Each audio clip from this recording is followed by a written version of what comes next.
Mir ging es wirklich nicht gut, war mal kurz vorm Umkippen. Nebenan hat eine Person in die Menge auf 3 andere Personen geschossen. Muss ich nicht nochmal erleben. Ja. Willkommen zu einer neuen Folge Neuland Stories. Und das Wichtigste muss ich euch direkt am Anfang sagen. Denn so leid es mir tut, Svenny ist diese Woche leider nicht mit dabei. Da habt ihr wahrscheinlich im letzten Video gesehen, dass sie für ein paar Tage in die Heimat geflogen ist. Deswegen am besten direkt den Kanal abonnieren, dann verpasst ihr nicht, wenn sie nächste Woche mit dabei ist. So lange müsst ihr mit mir Vorlieb nehmen und das könnte etwas chaotischer werden. Denn, wie gesagt, ich bin leider allein. Ich bin allein. Ha! Ich bin allein! Allein!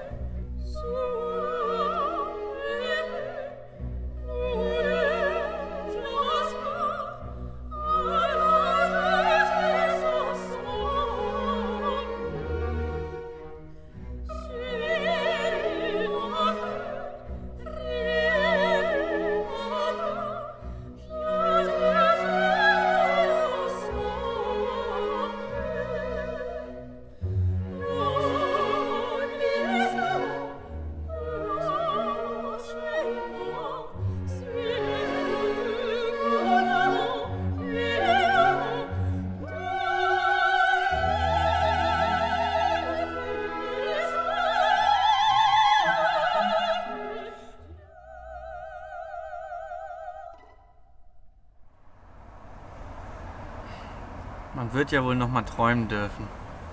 Aber jetzt geht's erstmal los. Ich habe den ersten Stop im Navi und da fahren wir jetzt hin.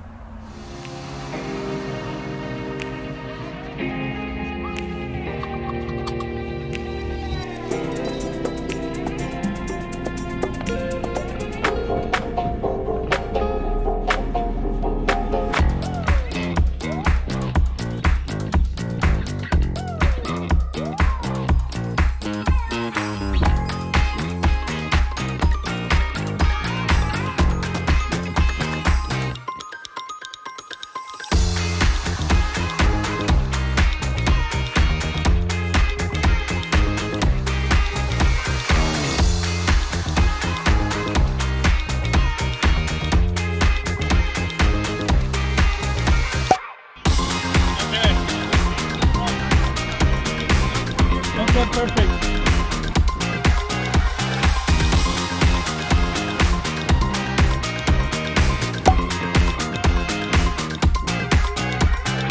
Yeah, I will try to see you in a minute.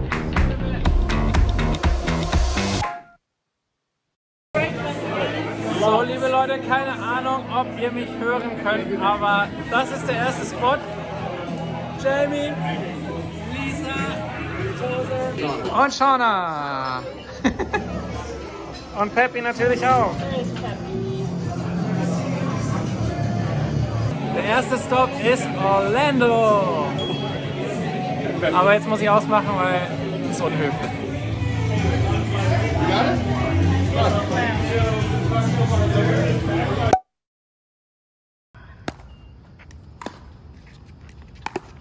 Oh, Jamie.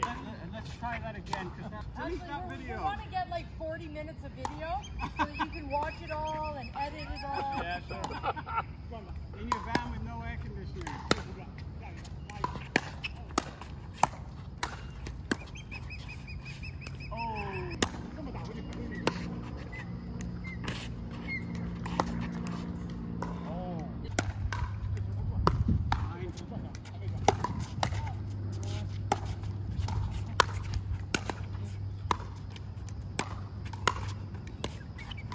Eat it!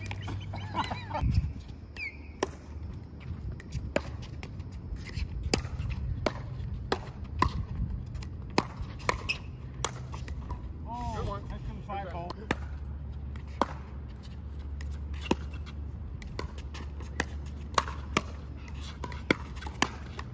Ja!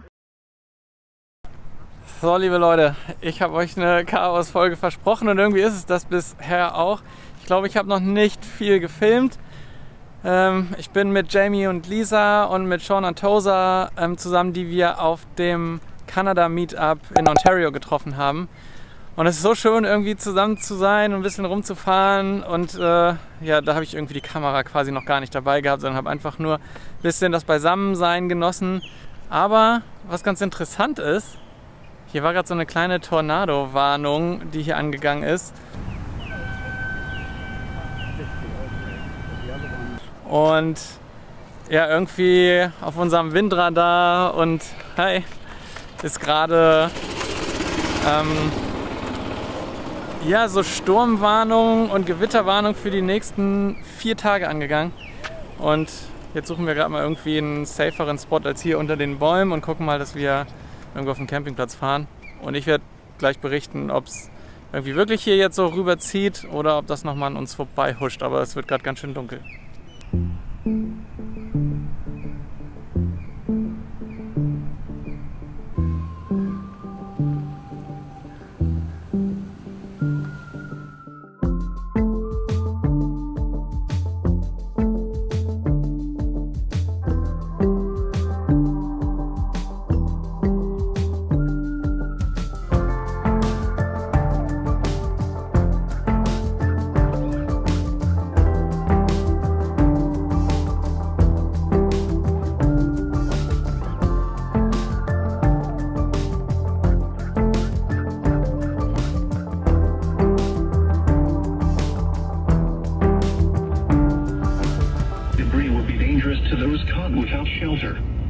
Mobile homes will be damaged or destroyed. Damage to roofs, windows, and vehicles will occur. Tree damage is likely. This tornado warning replaces the severe thunderstorm warning issued for the same area. Take cover now. Move to an interior room on the lowest floor of a sturdy building. Avoid windows. If you are outdoors, in a mobile home, or in a vehicle, move to the closest substantial shelter and protect yourself from flying debris.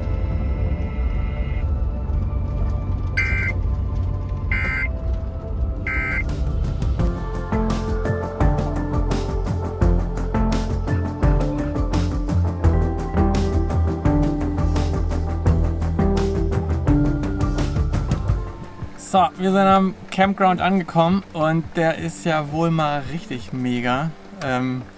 Alleine hier schon durchzufahren, richtig krass. Die Duschen sind riesengroß und ich habe auch gehört, sie sind heiß. Das gönne ich mir gleich, da freue ich mich richtig drauf. Und ansonsten ist es hier mega schön, keine Ahnung, ob wir es auch noch wahrnehmen können, denn es hat gerade angefangen zu regnen und die Tornado-Warnung im Radio war auch irgendwie ganz schön, ja, ich habe das ja so noch nie erlebt, aber keine Ahnung, ob es normal ist. Mal rausfinden, wo der Tornado genau ist und dann mal schauen. Die Info ist auf jeden Fall nicht in Mobile Homes zu bleiben, sondern irgendwo reinzugehen und sich Schutz zu suchen.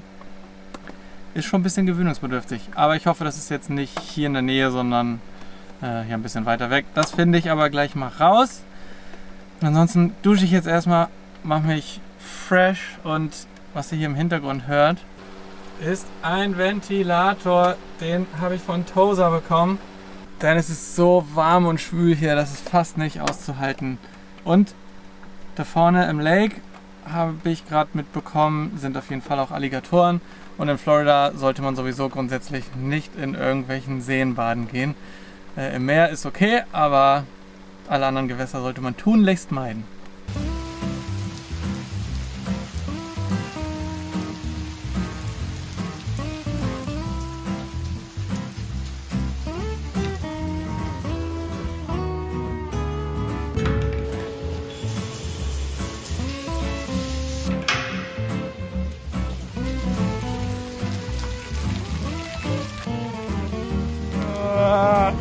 See you tomorrow.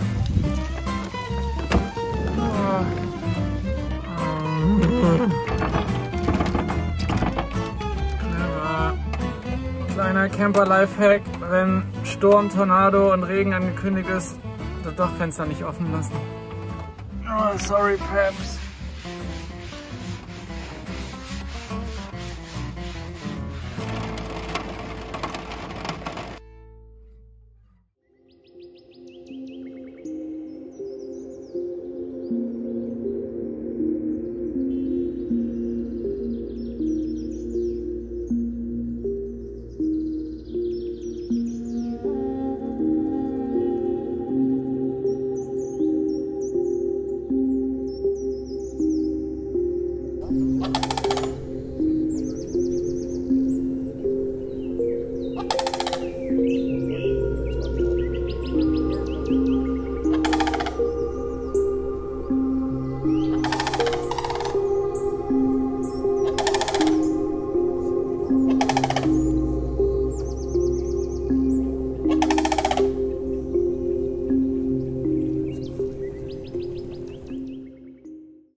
ihr Lieben, ich muss mich mal kurz aus der tiefen Nacht um, kann man es sehen? Nee, 3:19 Uhr mitten in der Nacht melden.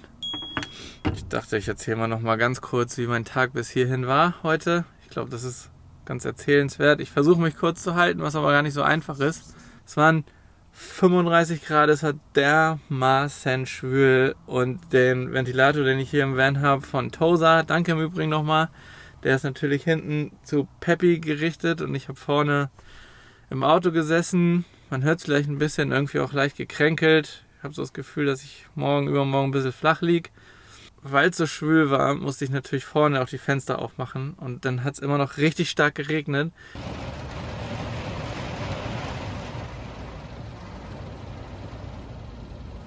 Das heißt, ich musste die auch wieder zumachen und wieder auf und wieder zu und dafür natürlich immer die Zündung betätigen. Und ich glaube, beim 4. oder 5. Mal habe ich die Zündung vergessen wieder auszumachen und hat natürlich die Batterie gekillt. Das heißt, dann war irgendwann die Batterie leer. Ich musste es überbrücken mit einem netten Herrn, der mir geholfen hat.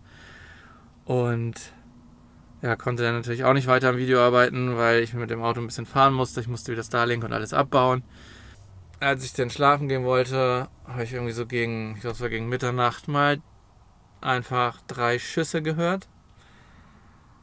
Und auch wirklich kurz danach ein Polizeiaufgebot, Krankenwagen. 100 Meter vielleicht vom Van entfernt standen dann 15 Polizeiautos, 4 Krankenwagen, Feuerwehr, ein Polizeihubschrauber ist über uns gekreist. Ja, das war irgendwie ein sehr, sehr merkwürdiges Gefühl, muss ich sagen. Ich habe dann nochmal versucht, irgendwie was zu googeln, ob es schon News gab. Ich habe da schon überlegt, ob ich jetzt da wegfahre, weil natürlich das echt super weird war und man halt irgendwie nicht so weiß, was man da machen soll. Habe dann versucht, nach News zu gucken und habe in dem Zuge gesehen, dass dieser angekündigte leichte Sturm irgendwie sich auch geändert hat und in der Area, in der ich stand, dann auch ein ziemlich doller Sturm angekündigt wurde für heute Nacht, für genau jetzt diese Uhrzeit. Es wurde gewarnt vor Hagelschäden, von schweren Gewitter und mittlerweile jetzt auch wieder eine Tornado-Warnung für genau die Region. Und irgendwie bei dem Tag, den ich hatte, habe ich mir dann gedacht, gut, das ist dann irgendwie so das letzte Zeichen, dass ich dann doch nochmal irgendwie raus aus der Ecke fahre. Bin jetzt 3 Stunden Richtung Norden gefahren und der Tag war einfach für die Tonne, die ganzen kleinen Malhörchen, wie auch immer, was alles so passiert ist, von Kopfstoßen, Fingerklemmen, Sachen umgeworfen, Sachen kaputt gegangen, Scheinwerfer, Glühbirne durchgebrannt, das zählt schon fast alles gar nicht mehr mit rein. Ich dachte, ich erzähle euch das nochmal jetzt direkt, wo ich angekommen bin und hau mich jetzt einfach hin und werde wahrscheinlich auch morgen den ganzen Tag schlafen. Mal gucken, wie es mir da geht. Irgendjemand musste ich es erzählen, ich bin alleine unterwegs und jetzt musstet ihr euch einfach mal mein Rumgejammere anhören. Ich hoffe, das ist okay. Wir hören uns morgen oder übermorgen. Gute Nacht. Hallo liebe Leute. Was soll ich sagen? Das waren 3 interessante Tage. Ich bin euch ja noch eine Auflösung von dieser verrückten Nacht schuldig. Und zwar lag ich irgendwie mit allem richtig. Man hört es vielleicht noch ein bisschen. Ich habe mich ein bisschen kränklich gefühlt und es hat mich komplett flach gelegt. Also ich war die letzten 3 Tage nur im Bett, war komplett im Eimer und habe mich hier auf so einen Rastplatz begeben. Jetzt nichts Dolles, aber hier gab es, also es war ein sehr sauberer Rastplatz. Hier gab es nachts Security. Es gab Toiletten, die sehr sauber waren und alles. Und irgendwie war das, glaube ich, ganz gut für die Zeit, in der ich jetzt hier krank lag. Aber mir ging es wirklich nicht gut. Den Anblick habe ich euch mal erspart. Aber ich war jetzt da auch nicht wirklich in der Lage, mal zu filmen. Ihr hört es, ich bin immer noch ziemlich matschig im Kopf. Heute ist so der erste Tag, wo ich mal wieder so ein bisschen länger auf dem Bein stehen kann. Die Runden mit Peppy, die ich immer noch gedreht habe, die waren so eine ziemliche Herausforderung. Hat sich angefühlt, als hätte ich 3 Promille und war immer kurz vorm Umkippen. Aber will gar nicht so lange hier wehleidig rumnörgeln. Mir geht es langsam wieder ein bisschen besser. Werde wohl heute auch mal einen Tick weiterfahren, denn ich habe einen kleinen Platz gefunden, wo man duschen kann. Und ich habe so viele T-Shirts durchgeschwitzt. dass ich eine Dusche sehr, sehr gut vertragen kann. Ich glaube, das ist nicht verkehrt. Zu der anderen Sache, warum ich den Platz in der Nacht so verlassen habe, das war ja nicht nur wegen der Tornado-Warnung, sondern auch, weil dass ich zumindest gedacht habe, Schüsse gehört zu haben. Und ja, das kam jetzt auch in den Nachrichten. Also da war tatsächlich nebenan, hat eine Person in die Menge auf 3 andere Personen geschossen, die auch alle ins Krankenhaus gekommen sind. Und laut der Nachrichten dann auch eine Person sehr kritisch.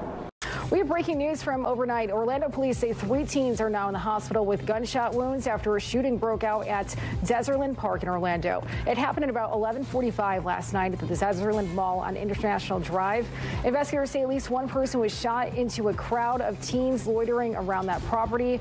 At least one teen is in critical condition. Schon ein sehr, sehr seltsames Gefühl, ehrlich gesagt, irgendwie da so 100 Meter davon entfernt gewesen zu sein, die Schüsse gehört zu haben. Und das sind so Stories, die man bisher nur aus Nachrichten in Deutschland aus der Ferne gesehen und verurteilt hat. Und jetzt ist man mal so direkt nebenan gewesen. Ganz, ganz, ganz merkwürdig. Muss ich nicht nochmal erleben. Ja, das wollte ich euch auch nur nochmal auflösen. Ja, wie gesagt, heute geht's weiter. Ich werde nicht weit weiterfahren, irgendwie eine halbe Stunde von hier. Und dann auch nochmal das Podcast-Setup aufbauen. Anne und Fabi, die sind bereit. Ich gucke mal, ob ich viel Gutes dazu beitragen kann. Svenny kann sich leider ja nicht zuschalten. Die ist immer noch in Deutschland, noch ein paar Tage. Und ja, dann werde ich euch da ein bisschen mitnehmen wieder und die Kamera jetzt vielleicht nochmal jetzt ein bisschen fitter wieder dabei haben. Ach so, aber als allererstes muss ich hier erstmal klar Schiff machen, denn der Van sieht aus. Das ist eine Vollkatastrophe. Ich habe in den letzten 3 Tagen lag ich wirklich nur im Bett und alles andere ist liegen geblieben. Deswegen muss ich das erstmal aufarbeiten.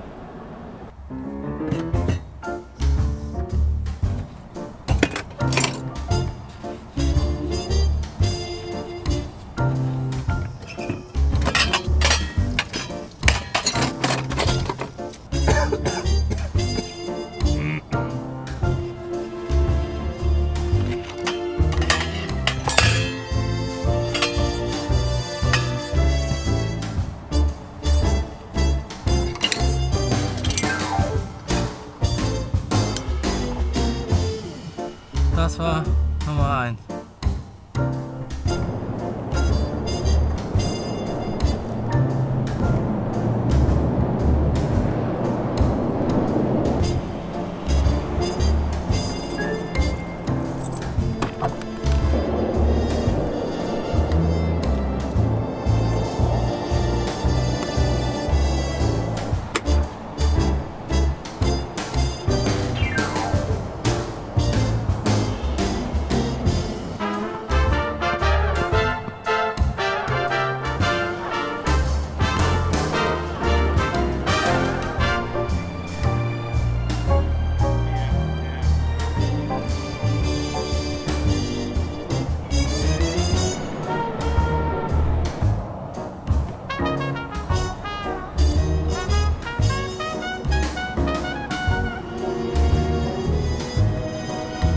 Das war Nummer 2 und 3. Starlink ist auch abgebaut.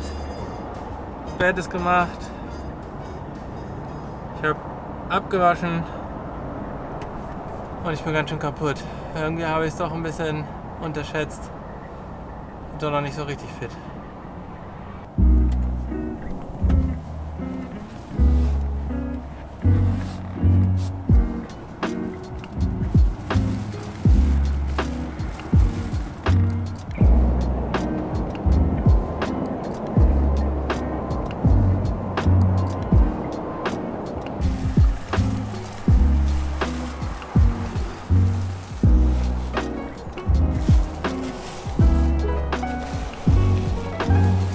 So, ich glaube, ich habe alles erledigt.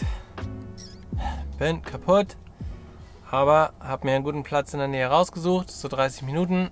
Muss noch vorher tanken, aber alles ist abfahrtbereit. Los geht's.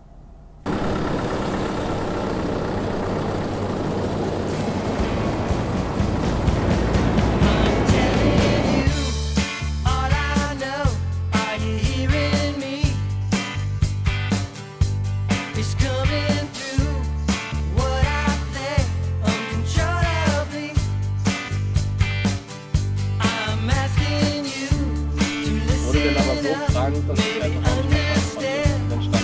Tage an so einer Hauptstraße. War alles ganz gut. So, den Podcast hätten wir auch erledigt. Es war wieder richtig cool mit Fabi und Anne. Und der Platz hier ist wirklich richtig, richtig schön. Und das Abgefahrenste ist, dass ich einfach alleine bin. Ab und zu kommt mal einer vorbei, geht hier vorne an den See oder geht hier eine Runde joggen, aber sonst ist hier absolut gar nichts los. Und ja, ich darf hier natürlich nicht über Nacht stehen, aber ja, alleine mal ein paar Stunden wieder hier so ein bisschen in der Natur, ein bisschen alleine zu stehen und ja, ein bisschen runterzukommen, ist echt richtig cool. Ist gerade richtig schön. Nur Wind in den Bäumen und sonst nichts. Und das Schönste, da vorne, da ist die Dusche und da gehe ich jetzt hin. Und dann glaube ich, bin ich richtig relaxed. So, ich war den ganzen Tag bisher, wir haben jetzt 4 Uhr, war ich unterwegs, habe ein paar Erledigungen gemacht und habe unter anderem mal alle Klamotten nochmal gewaschen und vor allen Dingen die Bettwäsche, in der ich lag, als ich krank war, damit Svenny, wenn sie heute Nacht kommt, ein frisches, neues Bett hat und sich da direkt reinmurmeln kann, weil die kommt heute mitten in der Nacht an, ich glaube irgendwie um 12:30 hole ich sie ab. Ja, und dann hat sie gleich einen frischen Van und ein frisches Bett. Und damit gehen dann auch meine 10 Tage Solo-Van-Life zu Ende. Die Zeit mit Tosa, Shauna, Jamie und Lisa, die waren einfach echt genial. Es war richtig schön mit den Vieren. Die haben sich auch richtig gut um mich gekümmert. Vielen Dank nochmal, ihr Lieben. Das war eine richtig schöne Zeit. Und dann gab es da ja auch noch den Tag in Disney Springs. Das ist ein sehr interessanter Ort. Also, es ist für groß und klein. Es gibt nicht nur die ganzen Star Wars, Marvel, Lilo und Stitch und wie sie alle heißen, Shops und man kann Merchandise in allen Varianten kaufen, sondern es gibt auch noch Restaurants und Bars und ja, themenbezogene Gaststätten und man kann dann den ganzen Tag verbringen und das tun eine Menge Leute jeden Tag. Das ist echt verrückt. Und das haben wir auch einen Tag gemacht. Zum Glück kein Geld ausgegeben. Ich glaube, ich habe mir eine Cola für 4,50 Dollar gekauft und das war's. Aber wir haben uns einfach mal das Spektakel angeguckt. Ich habe die Kamera mitgenommen und bevor wir gleich Svenny vom Flughafen abholen, könnt ihr euch das nochmal angucken, wie der Tag in Disney Springs war. Viel Spaß!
So, es ist soweit. Svenny hat gerade angerufen, die ist gelandet, hat ihren Koffer abgeholt und jetzt kann ich sie einsammeln. Braucht so 10 Minuten hin und dann sind wir wieder komplett. Es ist jetzt 1:30, hat ein bisschen Verspätung, sind ein bisschen später losgeflogen, aber alle gut gelandet. Und jetzt fahren wir noch schnell zum Flughafen und sammeln sie ein. Do you remember how we kissed in the kitchen as the coffee pours? By the end my face was sore from your stubble, but I still wanted more. And all the miles that we spent in the air, where we're going, I don't care.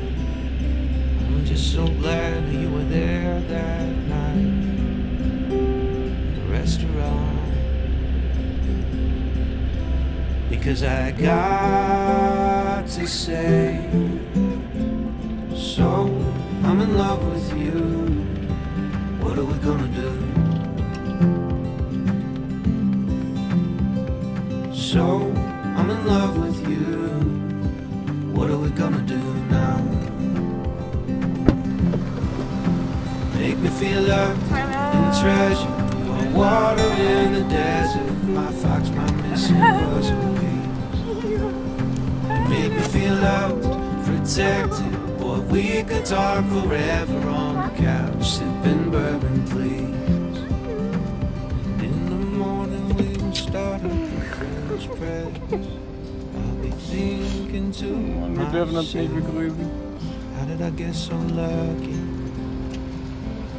Your heart is sweet like honey. And in the evenings when we settle in bed, it's like you're in my head. How did I get so lucky? Gerade Flug? Lange. So Kommst say du wieder. again Wir erzählen morgen. and again. Guten Morgen zusammen. Neuland Stories ist wieder komplett. Wuhu! Svenny liegt hinter mir, die hat noch ein bisschen Jetlag. Aber ich bin dermaßen froh, dass sie wieder zurück ist und wir jetzt wieder zusammen weiter cruisen können. Und ich bin super froh, dass ich Jamie, Lisa, Sean und Tosa getroffen habe, denn so hatte ich wenigstens ein paar schöne Tage in diesen, ich glaube es waren ja jetzt fast 10 Tage, in denen ich alleine unterwegs war. Denn der Rest war wirklich super anstrengend. Es war eine ziemliche Horrorwoche. Ja, und ich bin froh, dass das jetzt irgendwie durch ist. Hab mir die Tage alleine irgendwie ein bisschen anders vorgestellt, aber so ist es manchmal.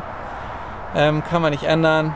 Überstanden. Ich bin wieder fit. Wir sind wieder komplett und wir freuen uns riesig auf die nächste Woche und hoffen, dass ihr da auch wieder mit dabei seid.